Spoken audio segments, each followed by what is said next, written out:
익산 일빛교회 장권능 목사입니다.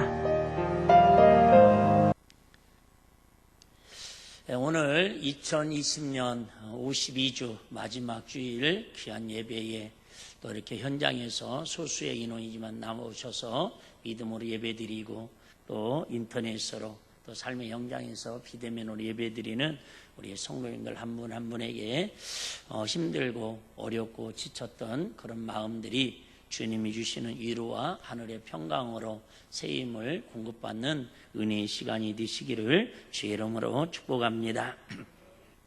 지난주에는 성탄절을 앞두고 남은 자의 축복, 그래서 이스라엘 백성들을 하나님이 선민으로 택했지만은 그들이 하나님 사랑을 버리고 우상 숭배하고 이방신을 섬길 때에 대부분 하나님이 다 진노해서 아수리의 바벨론에 멸망을 당하지만 그럼에도 불구하고 끝까지 하나님의 말씀을 붙들고 다시 오실 메시아 예수님을 기대하고 남은 자의 신앙을 지켰던 사람들은 구원의 반열에 하나님의 은혜를 회복할 수 있었다는 걸 말씀을 드렸습니다.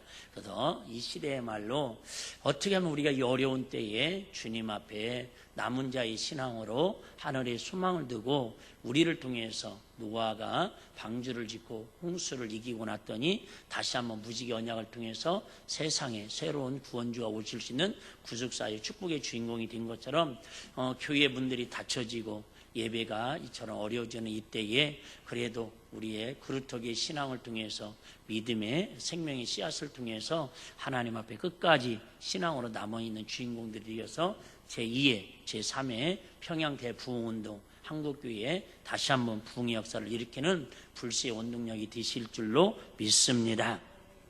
자, 오늘은 지난주 이은 말씀이라고도 할 수 있습니다. 1년 동안 마무리하면서 우리 머릿속에는 코로나밖에 머리에 남은 게 없는 것 같고 아이고 좋아지겠지 괜찮아지겠지 하다가 결국 1년을 이렇게 온 것 같습니다. 우리 신앙생활 하는 데 있어서 가장 고민이 되고 가장 힘들고 가장 부담이 되는 것 중에 하나가 뭐냐면 오늘 설교의 제목이고 오늘 말씀의 내용입니다. 과연 예수 믿는 사람으로서 아름다운 열매를 맺고 있느냐 그 말입니다. 당신은 예수님의 열매가 있습니까? 물어보신다면 1년 동안 코로나라고는 어려운 핑계 대지 말고 그럼에도 불구하고 예수님이 우리에게 찾아오셔서 사랑하는 장목사야, 사랑하는 일빛교회야 1년 동안 하나님 앞에 아름다운 열매를 내놓을 수 있겠냐고 물어보신다면 할렐루야, 그러니도 주님이 오시기만을 기다리고 제가 2달란트를 남겼어요, 5달란트를 남겼어요 이렇게 주님 앞에 고백하여 잘하였도다 착하고 충성된 종아 이렇게 칭찬을 받을 저와 여러분인지 아니면 1년이라는 세월을 땅에다가 묻어놓았고 열매가 없다고 주님 앞에 책망받는 성도가 될 것인지 한 번 정도는 생각하기를 바라면서 혹시 이 말씀 들으면서 시험 들을까 봐 미리 말씀드리는데 무서워요. 한마디로 말하면 아름다운 열매를 맺지 못한 사람은 찍어서 불에 던지라고 지옥 간다는 얘기거든요. 또 오늘 말씀 또 졸다가 잘못 들으면 또 비대면으로 예배드리면서 설거지하다가 또 피자 시켜 먹고 예배드리면서 건성으로 예배드리다가 뭐야 우리들을 지옥 가라는 소리 아니야? 그렇게 받아들이면 제 설교를 오해를 하는 거다 그 말입니다. 결론 먼저 말씀드리면 우리가 5달란트 10달란트 남기지는 못할지라도 최소한 1년을 마무리하면서 하나님이 원하는 달란트는 남기지 못했을지라도 무화과나무 열매를 맺지 못할 때 하나님이 예수님이 지나 저주하신 것처럼 하나님 1년만 기다려주세요. 그래도 우리의 부족한 줄 알지만 1년만 기회를 더 주세요. 그러면 열심히 땅을 파고 걸음으로 기경을 해서 열매를 맺겠습니다. 이런 결심과 다짐이라도 하고 마지막 2020년 52주를 마무리하면 하나님이 그래도 그나마 어여삐 보시지 않겠냐 하는 마음으로 말씀을 증거하는 걸 꼭 기억하시기를 바랍니다. 자, 예수님께서 공생애를 시작하시면서 제자들을 산에 부르시고 많은 사람들을 부르셔서 설교를 하기 시작하는데 그 설교를 갖다 우리는 산상수훈이라고도 하고 황금률이라고도 합니다. 그 설교 중에도 이제 마지막 부분이 7장 결론 부분에 다다르고 있습니다. 예수님께서는 처음부터 지금까지 우리가 예수님처럼 되는 하나님 나라 백성이 되기 위해서는 어떤 열매를 맺어야 할지 말씀하고 계십니다. 즉 예수님을 믿으면 성품이 바뀌어야 합니다. 구원을 받았다라는 확실한 증거물이 있어야 한다 그 말입니다. 가난한 마음, 애통하는 마음, 온유한 마음, 의에 줄이고 목마른 마음, 긍휼히 여기고 청결하고 화평케 하고 의를 위하여 핍박을 받는 이런 마음으로 예수를 믿으면 성품이 먼저 바뀌어야 한다라는 거예요. 아마 여러분 다 고백하지 않아요? 내가 예수 믿고 구원받고 막 회개의 영이 임했을 때에 주로 우리의 그래도 아직도 미완성이지만 그래도 성품이 많이 바뀌었잖아요. 주변에서 막 얘기하면 그래도 예수 믿으니까 이만큼이라도 변한 줄 아시라고 그런 간증이 없는 사람은 아직 문제가 심각한 거예요. 우리 잘 아는 김익도 목사님이라는 분이 주먹 출신, 깡패 출신이었잖아요. 그래서 동네 사람들이 김익도 목사님만 지나가도 막 한 대 지나가다 괜히 맞을까봐 숨어 다니고 피하고 그랬는데요. 예수 믿고 목사님이 되니까 이게 김익도 목사님을 놀리는 거예요. 성경에도 그런 거 있잖아요. 대머리요, 대머리요. 올라가라, 올라가라. 막 놀립니다. 그러니까 김익도 목사님이 지나가니까 동네 사람들이 놀리는 거예요. 아이고 천하의 김익도가 목사 됐대. 아예 목사 됐으면 얼마나 변화됐겠어. 팍 하니까요. 참다 못 참고 하루는 이 목사님이 지나가다가 동네 사람들 멱살을 확 잡았어요.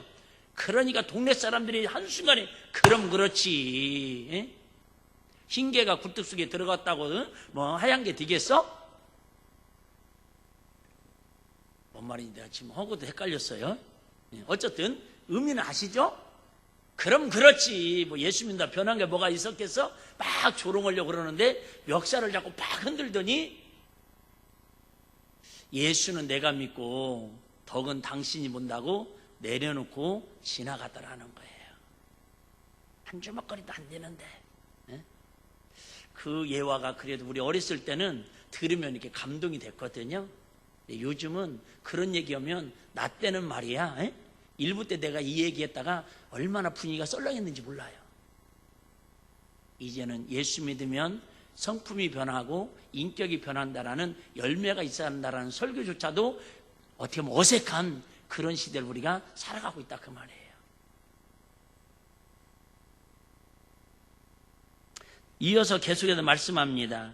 이 성품으로 성도는 세상에 빛과 소금의 역할이 되어야 한다고 말씀하십니다. 그러면서 더 어려운 얘기를 하시죠. 분노하지 말고 음욕도 품지 말고 맹세도 함부로 하지 말고 약한 자를 대적하지 말고 원수를 사랑하되 끝까지 사랑하고 기도와 금식과 구제를 할 때도 사람들에게 칭찬을 받지 못하도록 오른손이 하는 일을 왼손이 모르게 하고 오른편을 떼면 왼편도 대주라고 진짜 이해 안 되는 말씀을 계속 하십니다. 보물을 하늘에 쌓아두고 비판하지 말고 염려하지 말라고 하십니다. 힘써 기도하면서 좁은 문을 선택해서 좁은 길을 가라고 하십니다. 그리고 오늘 본문에서는 가장 핵심 주제인 거짓 선지자를 조심하라고 하시면서 그들을 분별하는 분별법으로 그들의 열매 즉 삶의 성품을 보아서 알 것이라고 말씀을 하십니다. 그런데 오늘 본문을 보면 당연히 질문하고 싶은 것이 생겨날 겁니다. 목사님, 나쁜 열매 맺으면 구원 못 받는 겁니까? 주여 주여 하고 주의 이름을 부르고 구원하면 고백하면 구원받는다고 분명히 우리는 말씀하지 않았습니까? 주 예수를 믿으라 그러면 너와 내 집에 구원 얻으리라. 주님만 믿으면 구원받는다고 그랬는데 오늘 말씀처럼 하면 열매가 없으면 지옥 가라는 얘기입니까? 저도 사실은 혼란스럽습니다. 성경은 여기서는 이렇게 말하고 저기서는 저렇게 말하니 굉장히 헷갈립니다.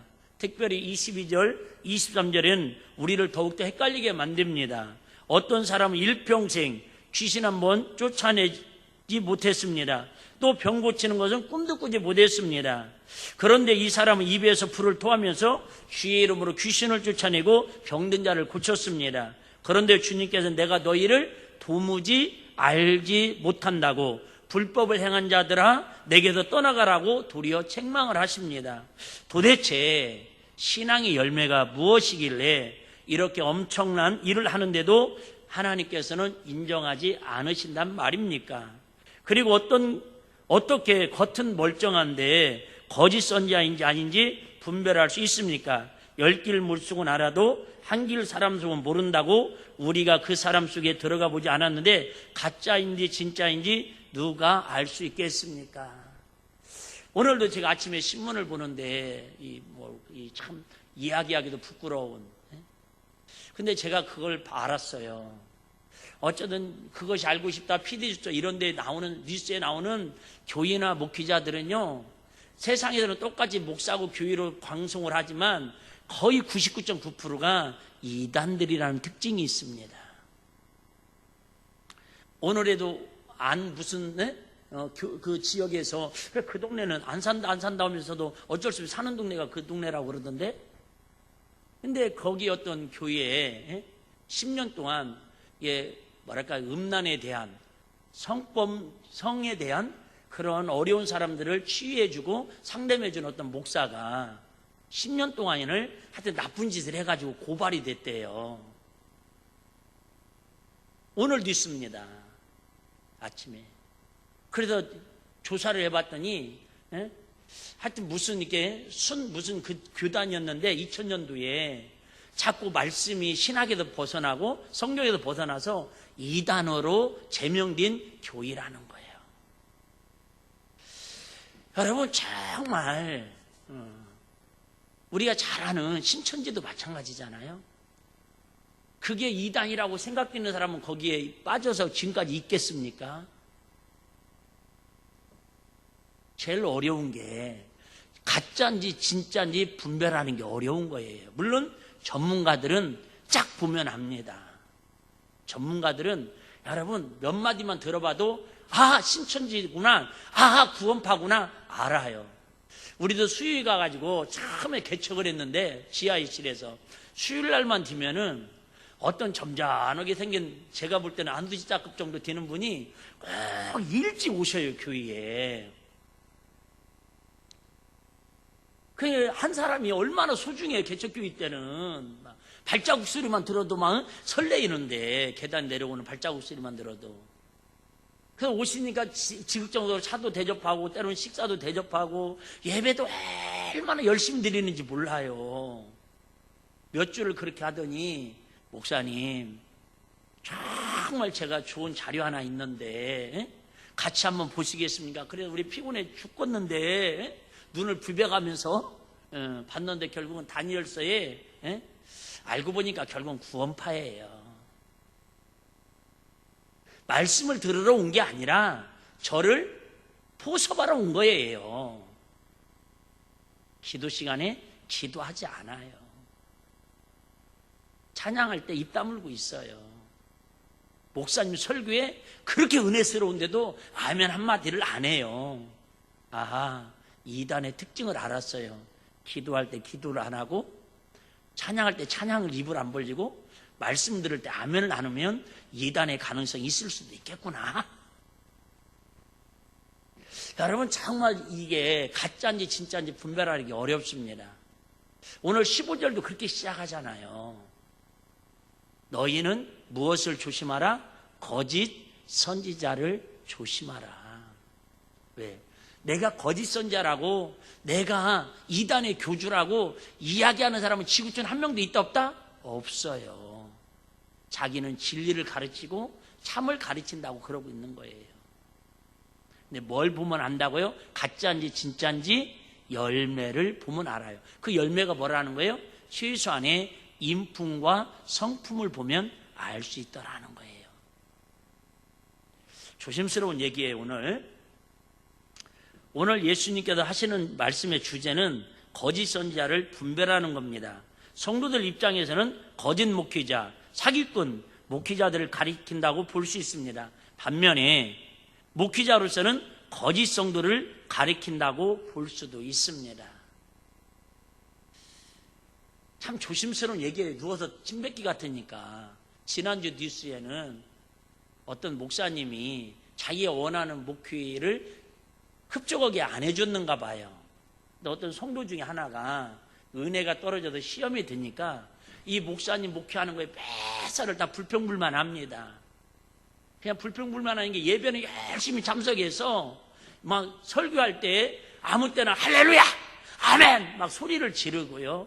성가대가 하면은 그렇게 준비된 않은 성가대를 노래하냐고 은혜가 안 된다고 광고를 하면 저 목사 사기꾼이라고 막 예배를 그렇게 방해를 하는 거예요.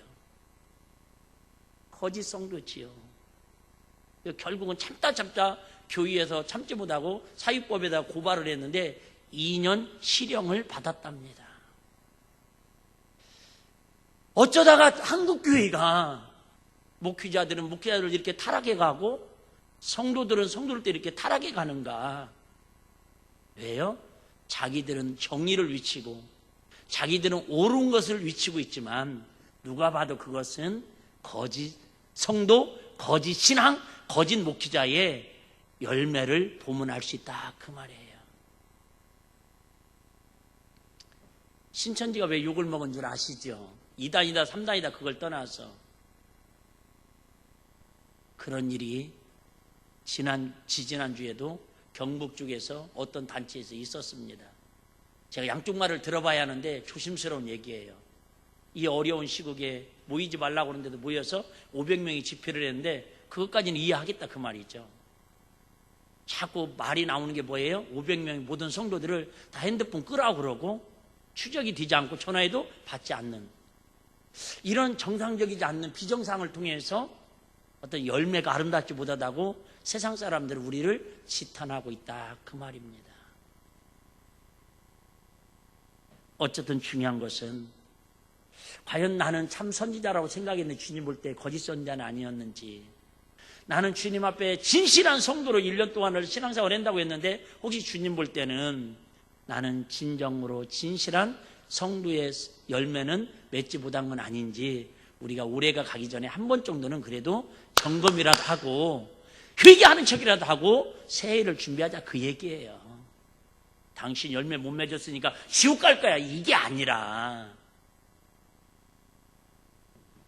그러면 예수님께 무엇 때문에 우리에게 좋은 열매가 좋은 줄 아시죠? 맺으라고 이렇게 애걸 복걸 우리에게 사정하시다시피 하시고 명령하실까요? 19절 한번 보겠습니다. 19절 같이요. 시작. 아름다운 열매를 맺지 아니하는 나무마다 찍혀 불에 던지우느니라. 아름다운 열매를 맺지 아니하는 나무는, 이게 열매를 맺지 않는 나무는 찍혀 불에 던진다라는 거예요. 여러분, 열매는요, 사실은 열매는 나무 책임이 아니잖아요. 열매는 누구 책임이에요? 농부의 책임입니다. 우리 나무에도 크게 두 가지로 나누죠. 뭐 공부하는 사람들은 침엽수, 활엽수라고 얘기하겠지만 흔히 우리는 그 침엽수, 활엽수보다는 과실수와 과실수 아닌 걸로 나누지요. 과실수는 아시는 것처럼 과일이 열리는 나무를 과실수라고 그래요. 사과, 배, 귤 뭐 이런 것들 처음 들어봐요? 그런데 이 나무는 아무 잘못 없어요. 좋은 열매를 맺으려면 누가 나무를 잘 관리해야 돼요? 농부가 거름을 주고, 그죠? 이게 뭐랄까, 속가리도 해주고 나름대로 농약도 주고 관리를 잘해야 좋은 열매 맺는 거예요. 조심스러운 얘기입니다.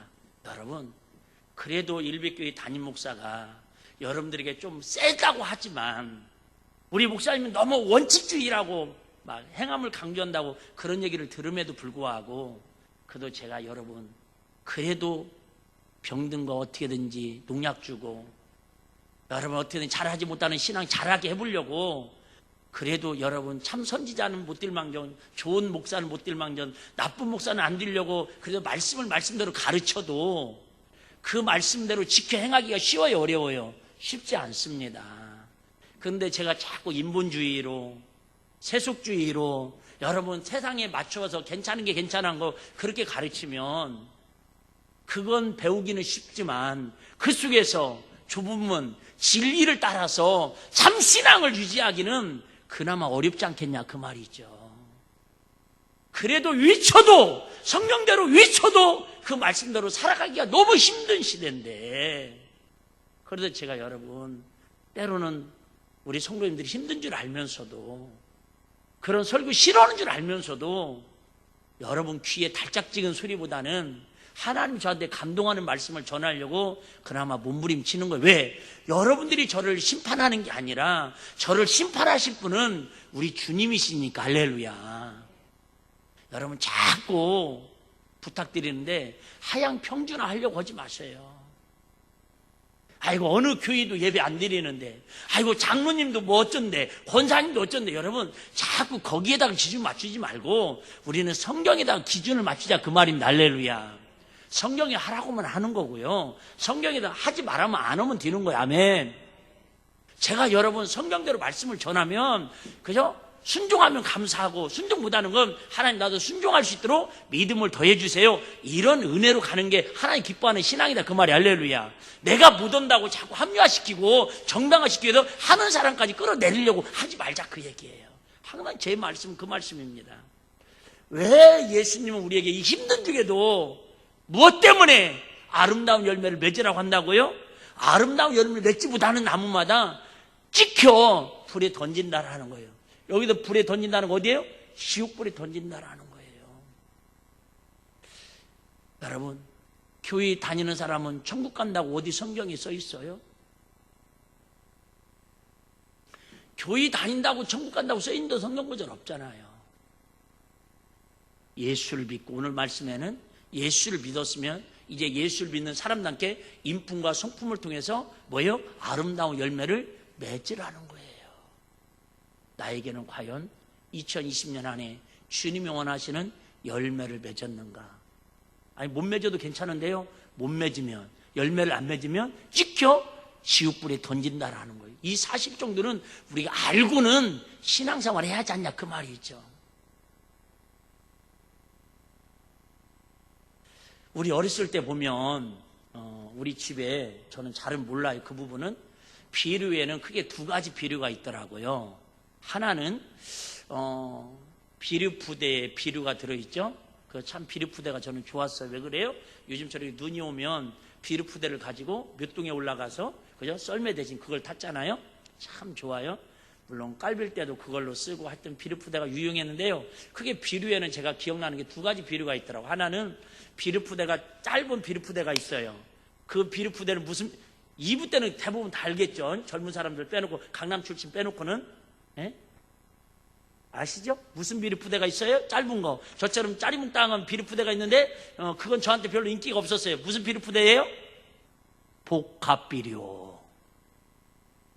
하얀색으로 해가지고 하얀 이쁘게 설탕하고 소금하고 섞어놓은 것 같은 그런 비료가 있어요. 하얀 비료. 그 비료는 비료 부대도 커요, 길어요. 아주 김준영 집사님처럼 큰 비료가 있어요. 그 비료는 무슨 비료라고 그러죠? 요소 비료. 요소는 많이 하시네, 요소는. 근데 똑같은 비료인데 주는 농도가 달라요. 제 전문가는 아니라도 그런데 어떤 분은요, 예를 들면 식물을 심어놓고 예를 벼라고 합시다. 벼에다가 요수비를 잔뜩 줬어요. 그랬더니 막 키는 쭉 컸는데 나중에 가을에 돼 보니까 다른 논에는 막 노랗게 벼들이 익었는데요, 그 집은 키는 막 다른 집보다 30% 더 큰데 벼가 하나도 열매가 맺지 않은 거야. 왜요? 무슨 비료를 안 줘서 그래요? 복합 비료를 안 줘서 그래요. 복합 비료는 뭐랄까, 이렇게 칼슘처럼 뼈도 단단하게 하고 하여튼 이렇게 영양분들 골고루 공급하게 해가지고 열매를 튼실하게 만들어주는 그런 역할을 해요. 난 비료 전문가는 아니라고 그랬어요. 비료 부대 타는 게 목적이었지. 근데 분명한 것은 요소 비료하고 복합 비료가 있다라는 건 알아요. 그게 우리로 표현하자면 요소의 비료는 예수만 믿으면 된다고 하는 그런 신앙일 수 있어요. 지는 장대처럼 쫙 컸어. 이파리는 새파래. 그런데 열매가 맺긴 맺었는데 다 가라지처럼 쭉정이처럼 열매가 없다 그 말이에요. 그런 신앙은 찍혀 불에 던지리라. 그런데 요수비는 안 주고, 요수비료는 안 주고 복합비료만 주면요, 키가 크지 않아가지고 열매가 맺히긴 맺혔는데 제대로 영양분이 공급이 안 되니까 커지질 않는 거야. 이것을 어떤 분이 이렇게 표현을 하고 있더라고요. 어떻게 표현하고 있냐면, 그 스코틀랜드에서 이게 뭐랄까요, 호수에서 노를 저어서 움직이는 분이 계셨는데, 이 노인 선원이 이렇게 노 아시죠? 지금 유람선 타니까 또 이 예화가 안 맞지만, 노는 이렇게, 그죠? 노입사님, 그죠? 노는 두 개를 젓는 거죠. 노입사님, 그래 안 그래요? 노 하지 마시고 제 물음에 노를 두 개를 저어요. 근데 한쪽에는 그 선원이 뭐라고 써놨냐면 믿음 이렇게 써놨대요. 이쪽 노에다가는 뭐라고요? 노현욱 쓴 게 아니라 믿음 이렇게 써놨대요. 노에다가. 그 이쪽에다가는 뭐라고 썼겠어요? 실천 이렇게 써놨다라는 거예요. 그러니까 선원들이 그 이제 승객들이 타고는 물어보더라는 거예요. 아니 왜 여기에다 이렇게 글씨를 믿음과 노에다가 실천이라고 써놨냐고 물어보니까 이 노인이 지그시 바라보면서 노 하나를 들더라는 거예요. 근데 마이크가 더 저쪽으로 가버렸네. 갖고 이 노를 들으면서 이게 무슨 노라고요? 믿음이라는 노, 구원이라는 노를 가지고 막 열심히 저었어요. 열심히 노를 저으니까 배가 어떻게 됐겠다고요? 이렇게 돌아가는 거죠. 그걸 이제 내려놓고 그 다음에는 무슨 노를? 실천이라고 하는, 행함이라고 하는 노를 저어서 또 열심히 저었더니 어떻게 해요? 이쪽으로 돌아가더라는 거예요.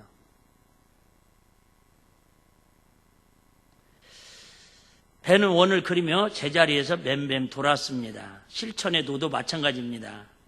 이번에는 두 개의 노를 이 노인 선원이 한 번에 젓습니다.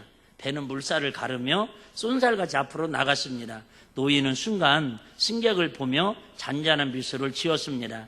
배가 앞으로 나가는 것이 마치 좋은 열매와 같습니다. 좋은 열매 맺지 않는다라는 것은 믿음은 있는데 실천이 없거나, 실천은 있는데 믿음이 없거나 둘 중 하나입니다. 우리는 믿음과 실천을 통해 좋은 열매를 맺어야 합니다. 그렇지 않으면 영원한 지옥불에 던져진다는 게 오늘 주님이 우리에게 주시는 경고의 메시지다 그 말이에요.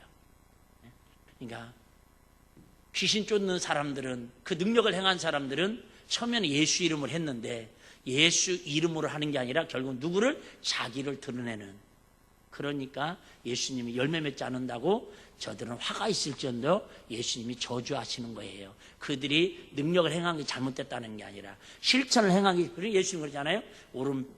오른손이 하는 것을 왼손이 모르게 하라. 여러분, 우리 균형을 맞춰야 한다 그 말인데 한국 교회는 자꾸 한쪽으로만 치우치려고 그래요. 그러다 보니까 그걸 강조하다 보니까 또 이쪽을 강조하다 보면 어떤 율법주의니 행함주의니 또 이렇게 얘기해. 분명한 것은 오늘 본문에서는 전후 문맥을 따져보면 여러분들 이해하시겠지만 좋은 열매, 아름다운 열매를 맺지 않으면 분명히 찍어 불에 던진다라는 거예요. 이사야서 5장 1절 2절 한번 같이 한번 읽어보겠습니다. 이사야서 5장 1절입니다. 내가 나의 사랑하는 자를 위하여 노래하되 나의 사랑하는 자의 포도원을 노래하리라. 나의 사랑하는 자에게 포도원이 있으며 심히 기름진 사내로다. 그래요 여러분, 지금 우리 대한민국 교회가 얼마나 하나님께서 기름진 산에다가 포도나무를 교회를 세워놓으셨어요. 우리 대한민국 역사 이래 선교사님들이 우리나라에 들어온 지 100년도 안 돼가지고 세계에 선교사님들을 제일 많이 파송하는 그런 나라를 하나님 우측 세워주시고, 세계 가장 큰 교회가 100개 교회에서 50개 교회가 대한민국에 있고, 우리 80년대까지만 해도 여러분 4천만도 안 됐을 때도 1200만의 기독교인이라고 자랑할 정도로 이렇게 하나님께서 우리 대한민국을, 우리 그저 한국교회를 아름다운 포도원에 심으신 기름진 산에다 심어놓으셨다 그 말이에요. 그런데 우리가 80년대 이후에 한 30여 년 동안 어떤 모습으로 지금 흘러가고 있어요? 2절입니다. 땅을 파서 돌을 제하고 극상품 포도나무를 심었었도다. 그래요. 우리나라는요, 선교사님들의 피를 통해서 그저 카나다, 미국, 네덜란드 선교사님들이 와가지고 우리나라의 극상품의 예수님의 보혈의 피를, 순교피를 심었잖아요. 그 중에 망대를 세웠고 그 안에 숲틀을 팠었도다. 좋은 포도 맺기를 주님이 바랬더니 어느 날부터인가 우리 대한민국 교회가 들포도를 맺혔도다. 들포도는 말 그대로 먹지 못하는 포도다 그 말이에요. 쓸모없는 포도. 교회의 모습은 있으나 교회의 능력과 역할이 없는 그런 시대. 교회의 성도는 있는데 빛과 소금의 역할을 다 잃어버린, 버려서 집 밖에서 밟힐 뿐이라고 하는 그런 지금 들포도. 혹시 나의 모습이, 우리 일빛교회의 모습이, 우리 대한민국 교회가 지금 들포도의 모습은 아니냐 그 말이에요. 이스라엘은 하나님이 정말 좋은 포도로 심어 놓으셨는데 그들이 하나님께서 그렇게 사랑하시고 심겨놓았음에 불구하고 우상 숭배를 하고 교만해지고 하나님의 사랑을 멀어질 때에 그들은 끊임없이 아수르를 통해서, 바벨을 통해서, 미디안을 통해서 그들이 짓밟히고 멸망당하고 저주받고 고통받는 걸 우리에게 교훈하고 있습니다. 조심스러운 얘기입니다.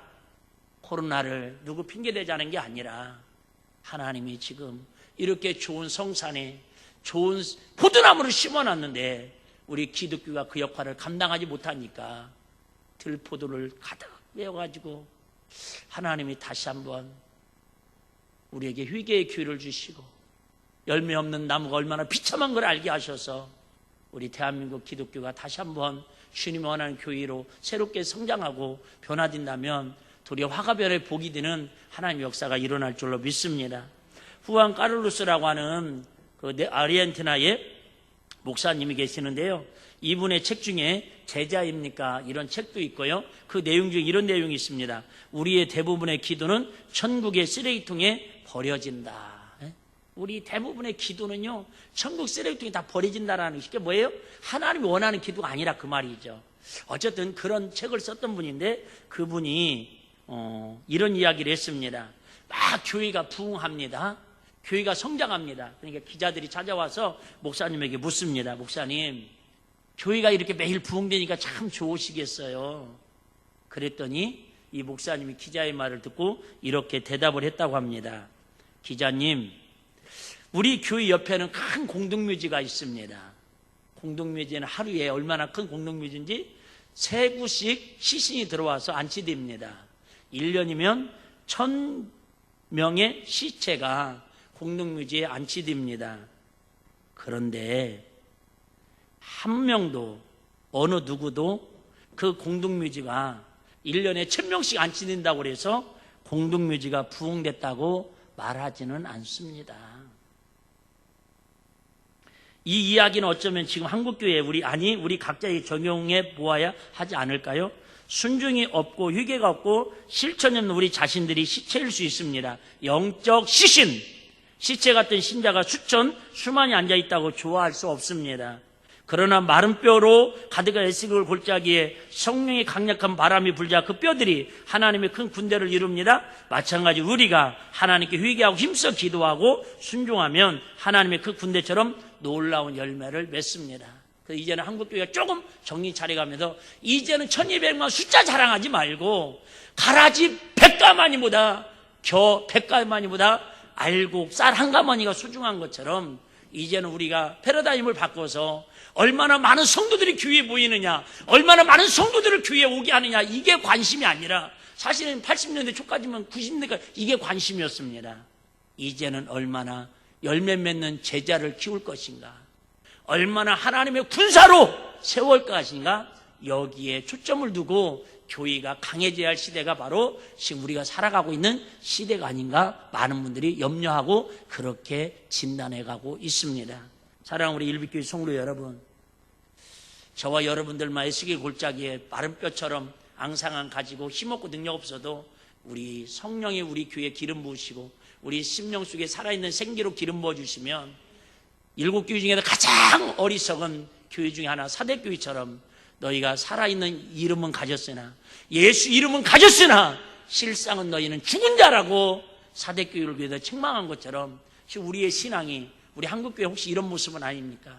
살아있는 십자가는 있는 것 같은데 교회의 건물은 번뜨던 교회들은 있는 것 같은데 살아있는 이름은 가진 것 같으나 우리의 삶은, 우리의 입술의 열매는, 우리의 생각은 다 더러워지고 다 죽어가지고 누가 뭔 말해도, 마귀가 뭔 말해도 알았어요. 마귀한테 비굴하게 무릎 꿇고 살아가는 이런 모습이 아닌가. 우리 한번 야성을 좀 길러가지고 우리 영적으로 다시 한번 새롭게 성장하고 더욱더 단련된 십자가의 군사로 우뚝 서가는 저와 여러분들이 되시기를 주의 이름으로 축복합니다. 한번 따라하고 마치겠습니다. 성도는 좋은 열매를 맺어야 합니다. 이것이 영원한 세계에 투자하는 최고의 비결입니다. 우리 2020년에 우리가 원하는 열매 맺지 못했을지라도 하나님 1년만 더 기회를 주십시오. 아무리 코로나가 우리 창궐하고 힘들고 어려울지라도 내년에는 하나님의 은혜로 열매 맺는 저와 우리 일백교와 이 나라의 민족이 될 수 있도록 은혜 달라고 기도하며 나가는 우리 믿음의 권속들이 다 되시기를 주의 이름으로 축복합니다.